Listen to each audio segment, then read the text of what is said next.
வணக்கம் டெக்ஆப்ஸ் தமிழ் யூடியூப் சேனலுக்கு உங்களை அன்புடன் வரவேற்கிறேன். இன்றைக்கான வீடியோவில் நம்ம பார்க்க போகிறது ஐஃபோன் 12 மினியோடைய 9 months ரிவ்யூ. இந்த ஸ்மார்ட் ஃபோனை பார்த்தீங்கன்னா நான் ஒரு 9 monthsக்கு முன்னாடி வாங்கியிருந்தேன். நான் வாங்கினதுக்கப்புறம் பார்த்தீங்கன்னா unboxing, review, battery life test, இந்த மாதிரி நிறைய விஷயங்கள் நம்ம இந்த ஐஃபோன் 12 மினி வச்சு வீடியோ பண்ணியிருந்தோம். நீங்கள் ஆல்ரெடி பார்த்துருப்பீங்க அப்படின்னு நினைக்கிறேன். இன்கேஸில் நீங்கள் பார்க்கல அப்படின்னா கீழே டிஸ்கிரிப்ஷன் லிங்க் கொடுக்குறேன், மறக்காம செக் பண்ணி பாருங்க. அண்ட் இப்போ இந்த வீடியோவில் பார்க்க போகிறது நம்ம இந்த ஐஃபோன் 12 மினி பார்த்தீங்கன்னா ஒரு 9 months நான் யூஸ் பண்ணியிருக்கேன். ஸோ நான் யூஸ் பண்ண வரைக்கும் என்னென்ன விஷயங்கள் எனக்கு ப்ரோஸாக இருந்துச்சு, என்னென்ன விஷயங்கள் எனக்கு கான்ஸாக இருந்துச்சு அப்படிங்கிறத நம்ம பார்க்க போகிறோம். ஸோ கிறிஸ்டல் கிளியராக தெளிவாக என்னென்ன விஷயங்களை நான் ஃபேஸ் பண்ணேன் அப்படிங்கிறத உங்கள் கூட ஷேர் பண்ண போகிறேன். அண்ட் நீங்கள் வந்து இன்கேஸில் ஃபுல் ரிவ்யூ அந்த மாதிரி ஏதாச்சும் வேணும் அப்படின்னு நினச்சிங்கன்னா கீழே டிஸ்கிரிப்ஷன் லிங்க் கொடுக்குறேன். அந்த வீடியோலாம் நம்ம ஆல்ரெடி பண்ணியாச்சு. ஸோ இந்த வீடியோ பொறுத்த வரைக்கும் நான் ஸ்பெக்கை பற்றி பேச போகிறதே கிடையாது. அண்ட் ஆல்சோ இந்த வீடியோவில் நான் ஐஃபோன் 12 மினி பற்றின எல்லா விஷயங்களுமே கவர் பண்ண போகிறது கிடையாது. எனக்கு என்னென்ன விஷயங்கள் ப்ளஸ்ஸாக இருந்துச்சு, எனக்கு என்னென்ன விஷயங்கள் மைனஸாக இருந்துச்சு, இதை மட்டும் தான் நான் ஷேர் பண்ண போகிறேன். ஸோ கைஸ், இப்போ வீடியோக்குள்ளே போகிறதுக்கு முன்னாடி நீங்கள் இன்னும் நம்ம சேனல் சப்ஸ்கிரைப் பண்ணல அப்படின்னா மறக்காம சப்ஸ்கிரைப் பண்ணி பக்கத்தில் உள்ள பெல் ஐகானை ப்ரெஸ் பண்ணிக்கங்க. இந்த வீடியோக்கு லைக் பண்ண வந்துடுறீங்க. அண்ட் இப்போ வாங்க வீடியோக்குள்ளே போகலாம்.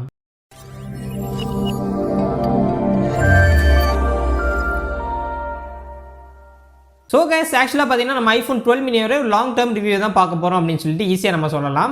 ஏன்னா நான் ஃபர்ஸ்ட் இந்த ஃபோனுடைய கான் பற்றி தான் பேச போகிறேன். ப்ரோஸ் வந்து நம்ம அதுக்கப்புறம் பார்க்கலாம். ஸோ ஃபர்ஸ்ட் இந்த ஸ்மார்ட் ஃபோனில் இருக்கக்கூடிய நெகட்டிவ்ஸ் என்னென்னங்கிறத கவர் பண்ணிடுறேன். ஸோ ஃபர்ஸ்ட் நான் இந்த ஒரு ஸ்மார்ட் ஃபோனில் ஃபேஸ் பண்ண நெகட்டிவ் என்னென்னு பார்த்தீங்கன்னா, நம்மளுக்கு ஐஃபோனில் பாக்ஸுக்குள்ளே பார்த்தீங்கன்னா ஒரு கேபிள் கொடுக்குறாங்க. அதாவது USB-C to லைட்னிங் கேபிள் ஒன்று வந்து கொடுக்குறாங்க. இந்த கேபிள் இருக்கிறனால என்ன பிரச்சனை அப்படின்னு பார்த்தீங்கன்னா, நீங்கள் இன்கேஸில் ஓல்டர் மாடல் ஐஃபோனால் அந்த ஒரு சார்ஜர் அடாப்டரை இந்த ஒரு சார்ஜர் கேபிள் கூட யூஸ் பண்ண முடியாது. ஸோ அதுதான் பார்த்தீங்கன்னா ஒரு பெரிய ப்ராப்ளம். ஏன்னா அங்கே வந்து USB கொடுத்துருப்பாங்க, இங்கே வந்து டைப்-சிக்கு சேஞ்ச் பண்ணியிருக்காங்க.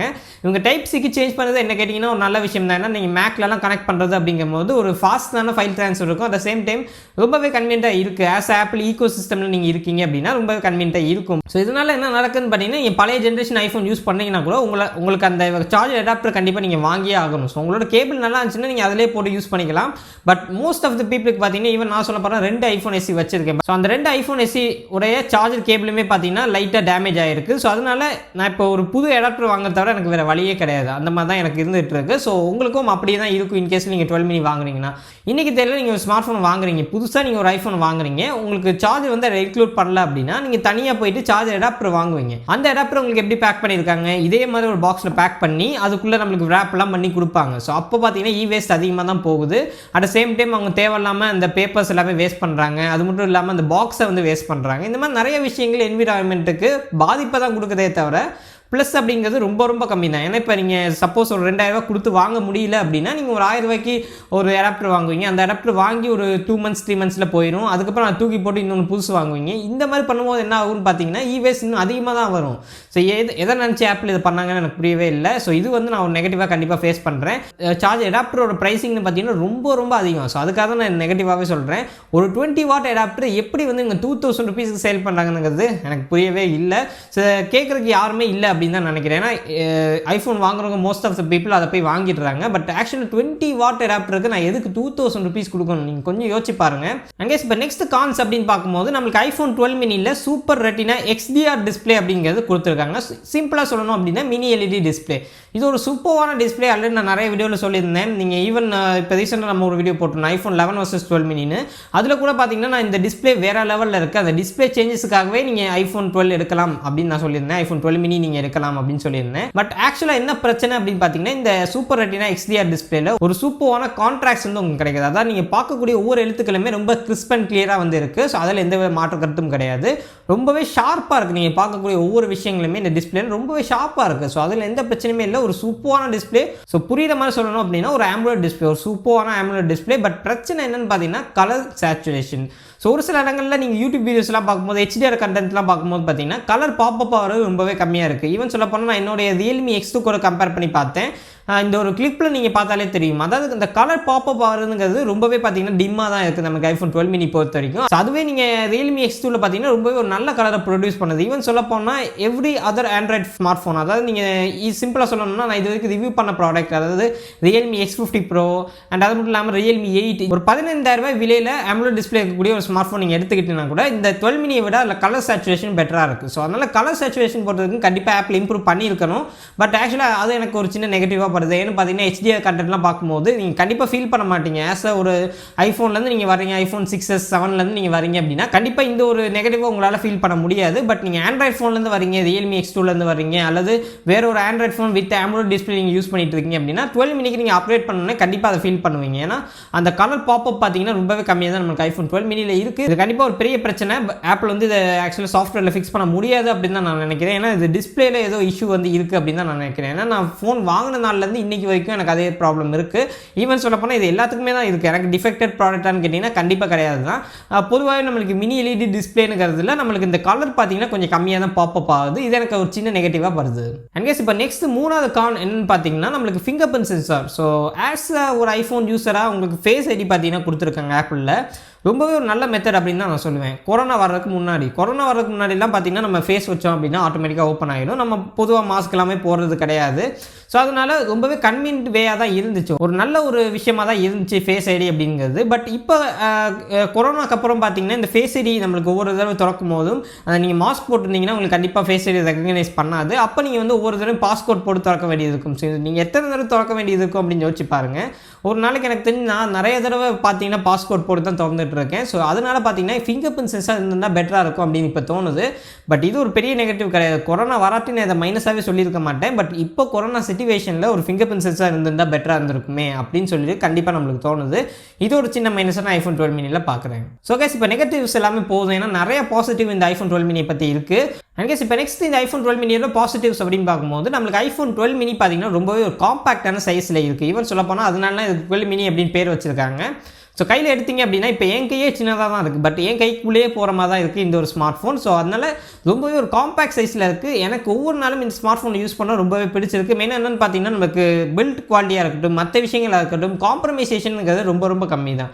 இந்த சைஸ் இவ்வளோ கொடுத்தனால என்னென்ன விஷயங்கள் நம்மளுக்கு கரெக்டாக இருக்குன்னு பார்த்தீங்கன்னா ரொம்ப கம்மி தான். ஒரு சில விஷயங்கள் கரெக்டாக இருக்குது, பட் அது ரொம்ப கம்மி தான். அது நோட்டிஸபிளாக கூட ஒரு சில இடங்களில் வந்து இல்லை அப்படின்னு தான் நான் சொல்லுவேன். அண்ட் அது மட்டும் இல்லாமல் வெயிட் பார்த்தீங்கன்னா ரொம்ப கம்மி, கிட்டத்தட்ட 136 கிராம்ஸோ இது தான் இருக்குது. ஸோ ரொம்ப கம்மியான வெயிட் தான் இருக்குது. நான் இதுக்கு முன்னாடி ஐஃபோன் SE யூஸ் பண்ணிட்டு இருந்தேன். அதை விட இது லிட்டில் பிட் வெயிட் அதிகமாக தான் எனக்கு ஃபீல் ஆகுது. ஏன்னா கிளாஸ் எல்லாமே கொடுத்துருக்காங்க. எனிவே பார்த்தீங்கன்னா ஒரு நல்ல காம்பேக்டான ஃபோன் இது.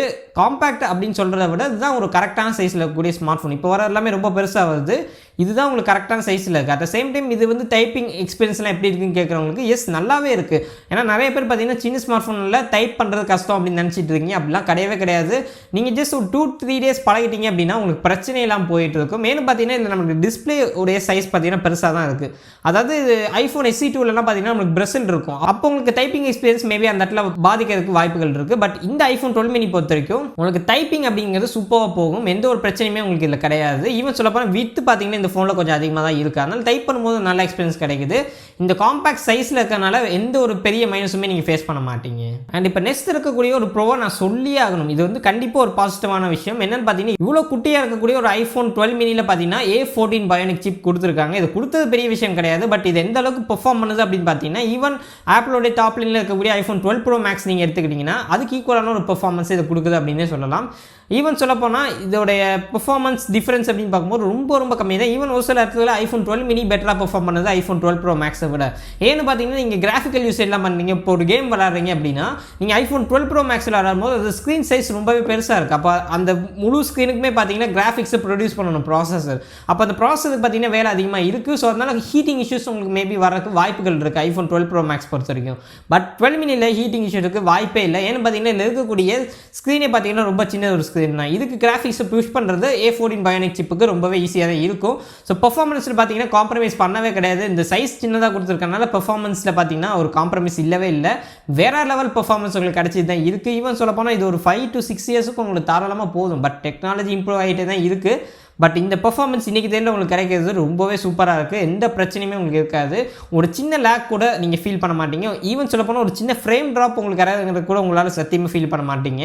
அண்ட் சிம்பிளாக இதை வந்து சொல்லணும் அப்படின்னு பார்த்தீங்கன்னா iOS-ஓட ஆப்டிமைசேஷன்லாம் இந்த மாதிரி ஒரு அச்சீவ்மெண்ட்டாக ஆப்பிளால் பண்ண முடிஞ்சிச்சு. iOS 15 சப்போர்ட் இதுக்கு இருக்குது. நான் ஈவன் சொல்லப்போனால் iOS 15 தான் இந்த ஐஃபோன் 12 மினியில் ரன் பண்ணிகிட்டு இருக்கேன். ஸோ ரொம்ப ஸ்மூத்தாக ரன் ஆகுது. ஈவன் அந்த பீட்டா 2 பார்த்தீங்கன்னா ரொம்ப ஸ்மூத்தாக ரன் ஆகுது. அந்தளவுக்கு ஒரு நல்ல ப்ராசஸர் நம்மளுக்கு இதில் இருக்குது அப்படின்னு தான் சொல்லி ஆகணும். என்கேஸ் இப்போ நெக்ஸ்ட் விஷயம் எனக்கு எனக்கு ரொம்பவே முக்கியமாக நான் டெய்லி பண்ணக்கூடிய ஒரு விஷயம் கேமராஸ். ஸோ இந்த ஒரு ஐஃபோன் 12 மினி கேமராலாம் பார்த்தீங்கன்னா நம்ம ரெகுலர் வீடியோஸ் எல்லாமே ஷூட் பண்ணிகிட்டு இருக்கோம். இன்றைக்கி வீடியோ பார்த்தீங்கன்னா நான் வேறு ஒரு கேமரா ஷூட் பண்ணிகிட்டு இருக்கேன், என்னோட Realme X2ல ஷூட் பண்ணிகிட்டு இருக்கேன். ஸோ வீடியோ குவாலிட்டி பார்த்தீங்கன்னா உங்களுக்கு டிஃப்ரென்ஸ் கண்டிப்பாக நோட்டீஸ் பண்ணுவீங்க. ஐஃபோன் 12 மினியில் ரொம்பவே நல்ல ஒரு கேமரா கொடுத்துருக்காங்க அப்படின்னு தான் சொல்லி ஆகணும். ஃபோட்டோஸுக்கும் சரி வீடியோஸுக்கும் சரி, வீடியோஸுக்கெல்லாம் பார்த்தீங்கன்னா அட்டகாசமாக இருக்குது. ஈவன் சொல்ல போனால் நான் ஒரு DSLR கேமரா கூட வச்சுருக்கேன். நீங்கள் ஒரு சில வீடியோ பார்த்துருந்தா உங்களுக்கு தெரிஞ்சிருக்கும்.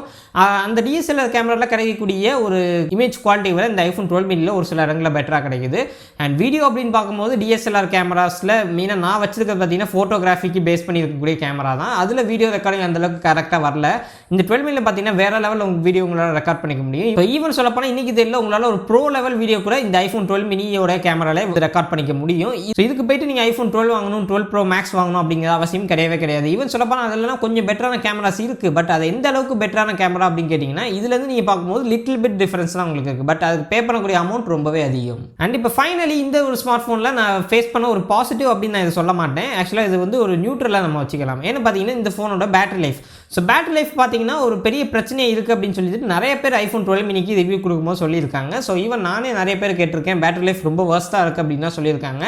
பட் உண்மை என்னென்னு கேட்டிங்கன்னா நான் வந்து அதை லைவாகவே ப்ரூவ் பண்ணியிருந்தேன். ஆல்ரெடி நான் ஒரு வீடியோ போட்டிருந்தேன் ஐஃபோன் 12 மினியோட பேட்டரி இன்டென்சிட்டி அப்படின்னு போட்டிருந்தேன். அதில் பார்த்தீங்கன்னா ரொம்ப ஹெவியான இன்டென்சிவான டாஸ்க், அதாவது லைக் COD ப்ளே பண்ணுறது, ரொம்ப ஹெவியான கேமிங், ரொம்ப ஹெவியான டாஸ்க், இந்த மாதிரிலாம் பண்ணி நான் full and full battery train பண்ணியிருந்தேன். எனக்கு பார்த்தீங்கன்னா அரௌண்ட் ஒரு 6 ஹவர்ஸ் அப்படிங்கிறது எனக்கு சாலிடாக கிடச்சிருந்துச்சு. இது வந்து நீங்கள் எவ்வளோ ஹெவியாக இந்த A14 Bionic சிப்பை யூஸ் பண்ணாலும் 6 ஹவர்ஸ் அப்படிங்கிறது ரொம்ப ஈஸியாக உங்களுக்கு கிடச்சிடும். அண்ட் நெக்ஸ்ட் பார்த்தீங்கன்னா நான் டே டு டே யூஸ் பண்ணுறது, அதாவது நான் கொஞ்சம் ஹெவியான யூசேஜ் தான் எனக்கு இருக்குது. பேசிக்காக நம்ம கேமராவில் வீடியோ ரெக்கார்ட் பண்ணுறதாகட்டும், அண்ட் அது மட்டும் இல்லாமல் ஒரு சில விஷயங்கள் நான் ப்ரௌஸ் பண்ணுறது, இது எல்லாத்துக்குமே சேர்த்து கேமிங் நான் பெருசாக பண்ணுறது கிடையாது. ஸோ கேமிங் ஒரு சில டெஸ்டிங் பர்பஸ்க்காக நான் பண்ணியிருந்தேன். பட் ஸ்டில் எனக்கு இதில் பேட்டரி லைஃப் அப்படிங்கிறது 8 ஹவர்ஸ் உங்களுக்கு சாலிடாக கிடைக்கும். ஈவன் இதுக்கு மேலே கிடைக்கக்கூட வாய்ப்புகள் இருக்குது, அது உங்களோட யூசேஜ் பொறுத்து. ஸோ பேட்டரி லைஃப் பொறுத்த வரைக்கும் இந்த சைஸுக்கு உங்களுக்கு வேறு லெவல் பேட்டரி கொடுத்துருக்காங்க. இந்த சைஸுக்கு ஒரு நல்ல பேட்டரி லைஃப் உங்களுக்கு கிடைச்சது தான் இருக்குது. ஏன்னா இந்த சைஸில் வரக்கூடிய மற்ற ஸ்மார்ட் ஃபோனுடைய பேட்டரி லைஃபை நீங்கள் கம்பேர் பண்ணி பார்த்தீங்கன்னா அதை விட ரொம்பவே பெட்டரான பேட்டரி லைஃப் ஐஃபோன் 12 மினியில் நம்மளுக்கு கிடைக்குது. பட் இருந்தாலுமே இதை நிறைய பேர் பார்த்தீங்கன்னா ஒரு பெரிய ஸ்மார்ட் ஃபோன் கூட கம்பேர் பண்ணுறீங்க, லைக் ஐஃபோன் 11 கூடலாம் கம்பேர் பண்ணுறீங்க. ஸோ அப்படி நீங்கள் கம்பேர் பண்ணும்போது கூட ஓரளவுக்கு டீசெண்டான ஒரு பேட்டரி லைஃபை இந்த ஐஃபோன் 12 மினி கொடுக்குது அப்படின்னு தான் நான் சொல்லுவேன். ஈவன் ஐஃபோன் 11ஓட நீங்கள் கம்பேர் பண்ணிங்கன்னா ஒரு பெரிய டிஃபரன்ஸ் வராது பேட்டரி லைஃப்பில். ஸோ அதனால அதுக்காக நீங்கள் போயிட்டு நிறைய விஷயங்களை சாக்ரிஃபைஸ் பண்ணுற மாதிரி இருக்கும். ஸோ அதை வந்து நீங்கள் பார்த்துக்கணும். மெயினாக இந்த சைஸில் ஒரு நல்ல பேட்டரி லைஃபை கொடுக்குறாங்க, அதனால நான் பாசிட்டிவில் சொல்கிறேன். பட் இருந்தாலும் இந்த ஐஃபோன் 12 மினியை நீங்கள் iPhone 12 pro max, iPhone 11 pro max இந்த மாதிரி இருக்கக்கூடிய பெரிய ஸ்மார்ட் ஃபோன் கூட கம்பேர் பண்ணுறீங்க அப்படின்னா கண்டிப்பாக அது கம்பேரிஷனே கிடையாது. ஏன்னா அதோட சைஸ் ரொம்பவே பெருசாக இருக்குது, அதனால் அதில் வந்து உங்களுக்கு பெட்டரான பேட்டரி லைஃப் கிடைக்குது. பட் இதில் சைஸ் ரொம்ப சின்னதாக இருக்குது, அதனால பேட்டரி லைஃப் கொஞ்சம் சின்னதாக தான் கிடைக்குது. பட் டிஸ்பிளேயுமே பார்த்தீங்கன்னா இல்லை சின்னதாக இருக்குது. ஸோ பேட்டரி லைஃப் பற்றி நீங்கள் கவலைப்படாமல் தாராளமாக இந்த ஐஃபோன் 12 மினி வாங்கலாம். ஸோ கைஸ் ஓவரால் இந்த ஐஃபோன் 12 மினி பார்த்தீங்கன்னா ஒரு 9 மந்த்ஸ் நான் யூஸ் பண்ண வரைக்கும் ஒரு சூப்பராக இருந்துச்சு அப்படின்னு தான் சொல்லி ஆகணும். ஒரு ஆல்ரவுண்டராக இருக்குது, எல்லா விஷயங்களுமே இந்த ஐஃபோன் 12 மினியில் ரொம்ப சூப்பராக இருக்குது. ப்ரைஸிங் லிட்டில் பிட் அதிகம் தான். நான் வாங்கினப்போ 70,000 இருந்துச்சு, இப்போ உங்களுக்கு 60,000 பார்த்தீங்கன்னா கிடச்சிட்டு இருக்குது. 10,000 உங்களுக்கு ப்ரைஸ் ட்ராப் ஆகிருக்கு. அப்கமிங்கில் நமக்கு வரக்கூடிய அந்த அமேசான் சேல்லாம் பார்த்தீங்கன்னா மேபி ப்ரைஸ் ட்ராப் ஆகிறதுக்கு வாய்ப்புகள் இருக்குது இன்னும் கூட.